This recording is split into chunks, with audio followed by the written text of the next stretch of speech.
CBT exercise एक चीज़ होती है जिसके अंदर हमने क्या करना होता है कि आप अपने मनफी ख्यालात को लिखें, फिर उसके हक में और उसके मुखालिफ जो भी पॉइंट्स हैं वो लिखें, फिर एक जुमला बनाएं। मिसाल के तौर पे मैं इम्तहान के अंदर बैठा हूँ और मुझे कोई सवाल का जवाब नहीं आ रहा, तो मैंने जुमला ये लिखना है, जो मनफी मेरा ख्याल है वो ये है कि मुझे सवाल का जवाब नहीं आता।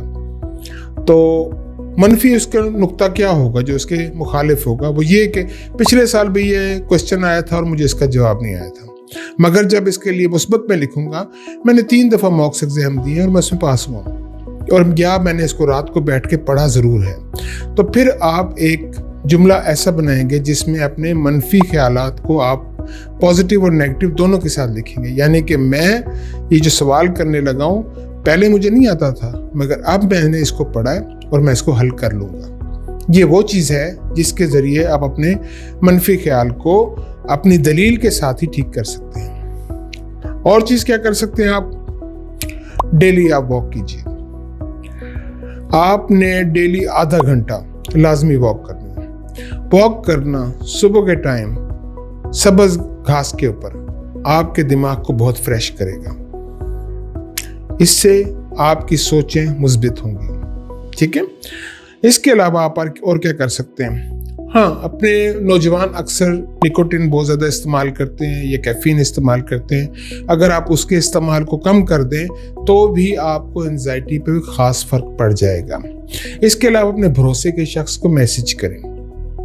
जब भी आपके जहन में कोई मनफी ख्याल आए या कोई एंजाइटी का हो, कोई एक ऐसा भरोसे का दोस्त आपका होना चाहिए जिसका आपको पता हो कि वो आपको मुस्बत जवाब देगा।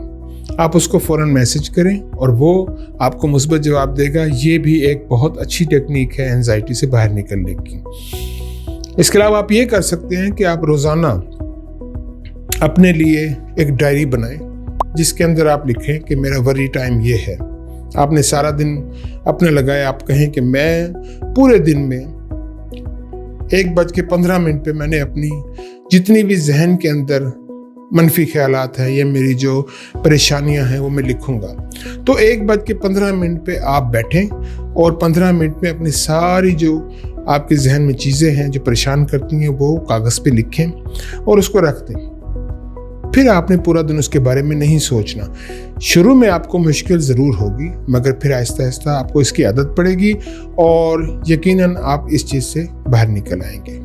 ठीक है, ये वो चीज़ें हैं जो कि आपकी हेल्प कर सकती हैं इस एंजाइटी से निकलने की। हाँ, अगर ये चीज़ें आपकी हेल्प नहीं करती, आपकी मदद नहीं करती और आप फिर भी वही चीज़ें महसूस करते हैं, तो आपको लाजमन डॉक्टर को दिखाना चाहिए। नाज़रीन, मैं आपको अब थोड़े से ऐसी चीज़ें बताऊंगा जो कि आम तौर पे लोगों के अंदर होती हैं कि ये एंजाइटी के बारे में कहा जाता है कि जो इसकी दवाई लेगा वो उसका आदी हो जाएगा। नहीं, दवाई इलाज के लिए दी जाती है, आदत के लिए नहीं। ज़रूर कुछ अद्वियात ऐसी हैं जो कि आदत डालती हैं, मगर जब कोई प्रोफेशनल बंदा आपको मेडिसिन देगा तो वो इस चीज़ का ख्याल रखेगा कि आपको उसकी एडिक्शन या आदत ना पड़े। दूसरी बात यह है कि सिर्फ नमाज पढ़ने से आपकी एंजाइटी ख़त्म हो जाएगी? बिल्कुल, नमाज रूह के लिए सुकून तो ज़रूर देती है, मगर इसका इलाज भी लाजमी करना पड़ता है। तो आप नमाज के साथ साथ दवाई का एहतमाम भी लाजमी करें अगर वो बीमारी आपके हद से ज़्यादा गुजरती है।